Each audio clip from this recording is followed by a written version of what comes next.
रसिक प्रेक्षक हो नमस्कार. मैत्र शब्दांचे या आपल्या YouTube चॅनलवर मी संगीता जोशी तुमचं स्वागत करते. प्रेम हा आपल्या सगळ्यांचाच आवडीचा विषय नाही का? आणि 14 फेब्रुवारी हा तर व्हॅलेंटाईन डे.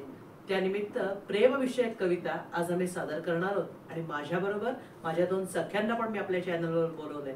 ह्या माझ्या मराठी प्रेमी मैत्रिणी, ही यामिनी पाठक नमस्कार, आणि ही सुप्रिया वडबोले नमस्कार. हे मी पहिली सादर करते बरं का ग, ती पाडगावकरांची आपली पेट तुझी आवडती. आवडती. चल. प्रेम म्हणजे प्रेम म्हणजे प्रेम असतं.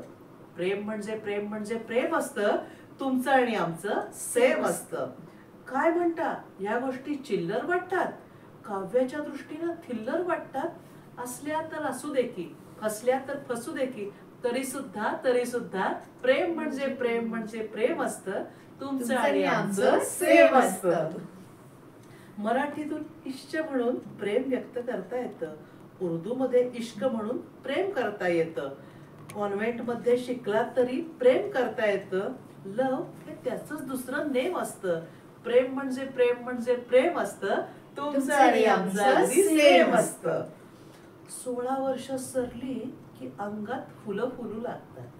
16 वर्ष सरली की अंगात फुलं फुलू लागतात. जागेपणी स्वप्नांचे झोपाळे झुलू लागतात. आठवतं ना, तुमची माझी 16 तेव्हा सरली होती. होडी सगळी पाण्याने भरली होती. लाटांवर बेभान होऊन नाचलो होतो. होडी सकट बुडता बुडता वाचलो होतो. बुडलो असतो तरी सुद्धा चाललं असतं. प्रेमानेच अलगदवर काढलं असतं. तुम्हालाही हे कळलं होतं, मला सुद्धा कळलं होतं. कारण प्रेम म्हणजे प्रेम म्हणजे प्रेम असतं. तुमचं आणि आमचं सेम असतं. प्रेम बिम झूट असतं, म्हणणारी माणसं असतात. प्रेम बिम झूट असतं, म्हणणारी माणसं असतात. प्रेम म्हणजे स्तोम नुसतं, मानणारी माणसं असतात. असाच एक जण चक्क मला म्हणाला, आम्ही कधी बायकोला फिरायला नेलं नाही. 5 मुलं झाली तरी प्रेम सुद्धा केलं नाही. आमचं काही नडलं का, प्रेमाशिवाय अडलं का? त्याला वाटलं मला पडलं. तेव्हा मी इतकंच म्हणलं, प्रेम म्हणजे प्रेम म्हणजे प्रेम असतं. तुमचं आणि आमचं सेम नसतं. तिच्यासोबत पावसात कधी भिजला असाल जोडीनं. एक चॉकलेट अर्ध खाल्लं असाल गोडीनं. भर दुपारी उन्हात कधी तिच्यासोबत तासनतास फिरला असाल. झंकारलेल्या सर्वस्वाने तिच्या कुशीत शिरला असाल. प्रेम कधी रुसणं असतं, डोळ्यांनीच हसणं असतं. प्रेम कधी भांडतं सुद्धा, निळं चांदणं सांडतं सुद्धा. 2 ओळींची चिठ्ठी सुद्धा प्रेम असतं. घट्ट घट्ट मिठी सुद्धा प्रेम असतं. प्रेम म्हणजे प्रेम म्हणजे प्रेम असतं. तुमचं आणि आमचं सेम असतं. वाह, क्या बात आहे. मस्त एकदम. अगं यामिनी, तू तर लिहिलीच असशील की ग प्रेमावर कविता. इतक्या कविता लिहितेस. त्या मनोरम मध्ये मी वाचली होती. बऱ्याच आहेत त्याच्यात. पावसावरची पण खूप छान आहे. हो, पावसावरची पण खूप छान आहे. आणि पावसाचं आणि प्रेमाचं तर घट्ट नातं अगदी अगदी. त्यामुळे पहिला पाऊस अंगावर घेऊन प्रेमात भिजणं.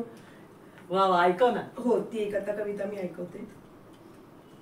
आणि हो मंडळी, आमच्या यामिनीचा हा काव्यसंग्रह बरं का, मनोरम नावाचा. तिने कथासंग्रह वगैरे पण लिहिलेत. मोठी लेखिका आहे आमची मैत्रीण. कवितेचं नाव आहे तुझ्यात जीव गुंतला. अवखळ बेफाम वारा ओल्या मातीचा सुगंध घेऊन आला. हातात तुझ्या माझा हात होता अन अवचित खट्याळ पाऊस आला. विसरून भान त्या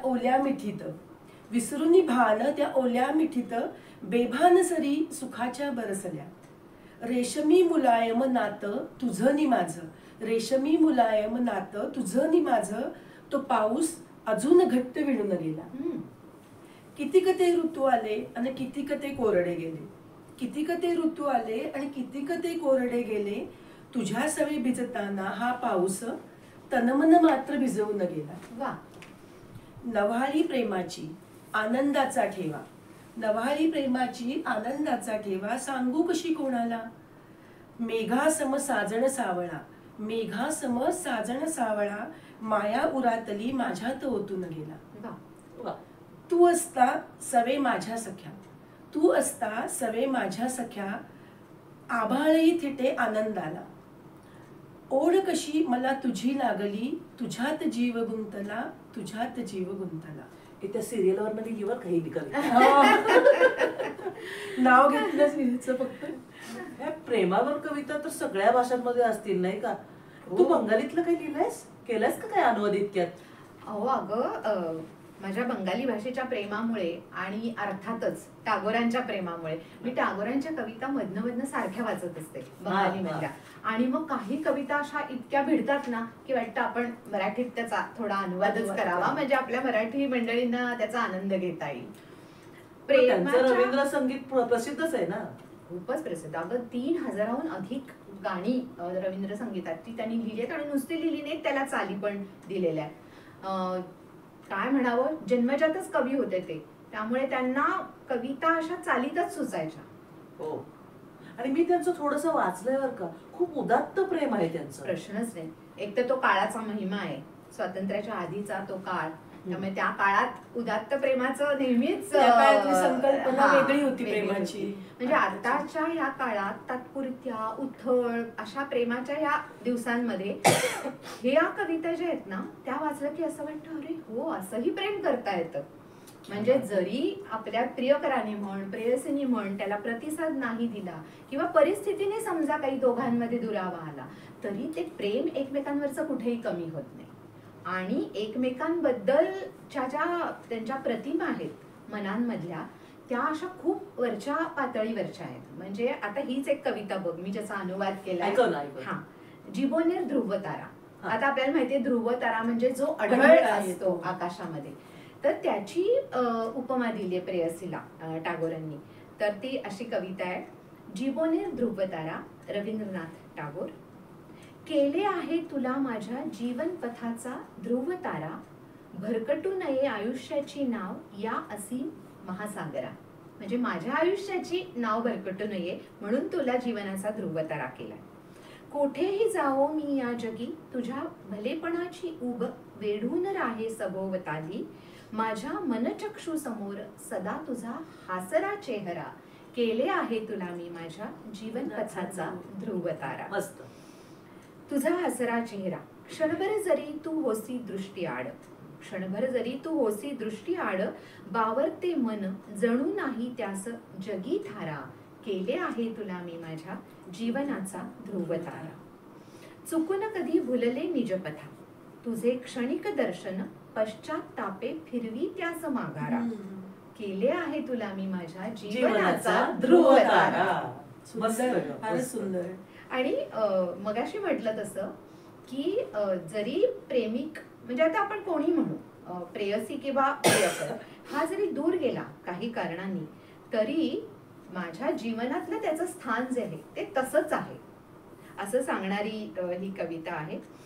त्यातलं शाश्वत पण जे आहे ना प्रेमातलं, म्हणजे एकदा प्रेमात पडलं की ते इतकं खोल, इतकं शाश्वत, कायमचं जीवनाला व्यापून टाकणारं प्रेम, हा त्यातला जो उदात्त भाव आहे तो या कवितेत बघूया.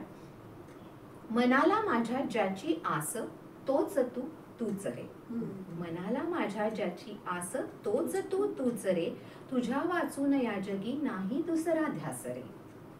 जरी नाही सुख तुला लाभले, जरी नाही सुख तुला लाभले, जा घे तयाचा माग रे. माझ्या मनाला ज्याची आस तोच तूच रे. अंतरात एकदा लागता तुझाच ठाव, नकोच काही दुसरे.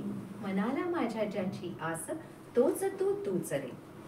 राहीन सदा तुझ्या विरहात मग्न, भले तू दूर गेलास, राहीन सदा तुझ्या विरहात मग्न, तुझ्याच हृदयी वास रे. तुझ्या विना भासती दीर्घ या राती, केवढे हे दिवस लांबती वर्ष मास रे. मनास माझ्या ज्याची आस तरीही तोच तूच रे. जरी जडला तुझा जीव कोणावरी, म्हणजे माझ्यापासून दूर गेल्यावर तुझा कोणावर जीव जडला माझ्याशिवाय.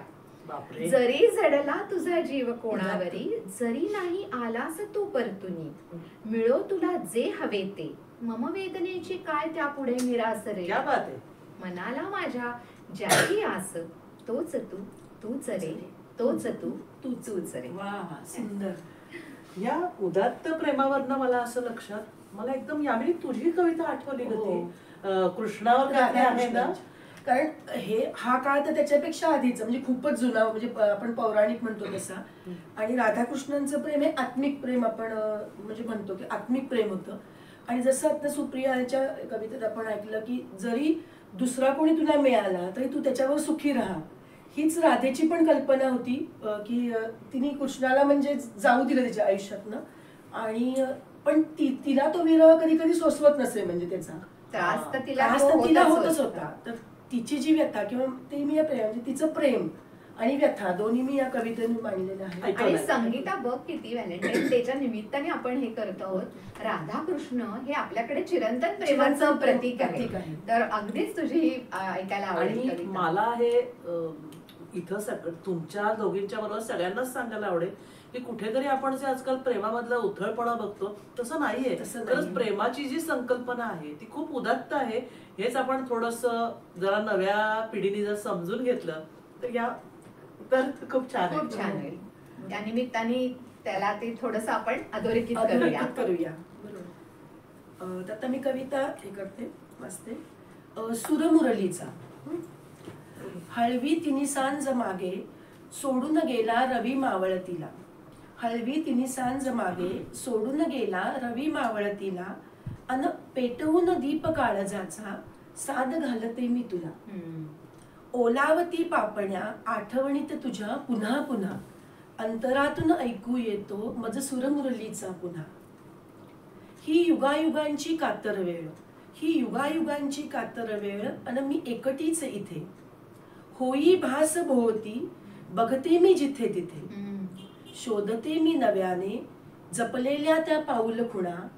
अंतरातून ऐकू येतो मज सुरमुरलीचा पुन्हा. काळ्या मेघातून गर्द निळे काळ्या मेघातून गर्द निळे मोरपीस खुणावते कधी. अज्ञात चकव्यातून माया आर्त पुकारते कधी. डोळ्यात पाणी आणि ओठांवर विरहाची वेदना. अंतरातून ऐकू येतो मज सुरमुरलीचा पुन्हा. नको कल्लोळ नात्यांचे आणि नको सुखाचे सोहळे. नको कल्लोळ नात्यांचे नको सुखाचे सोहळे. नको एकांत आणि नको भाव कुठले कोवळे. काळजाची हुरहुर आणि विरह तुझा सोसवेना. अंतरातून ऐकू येतो मज सुरमुरलीचा पुन्हा. जुन्याच त्या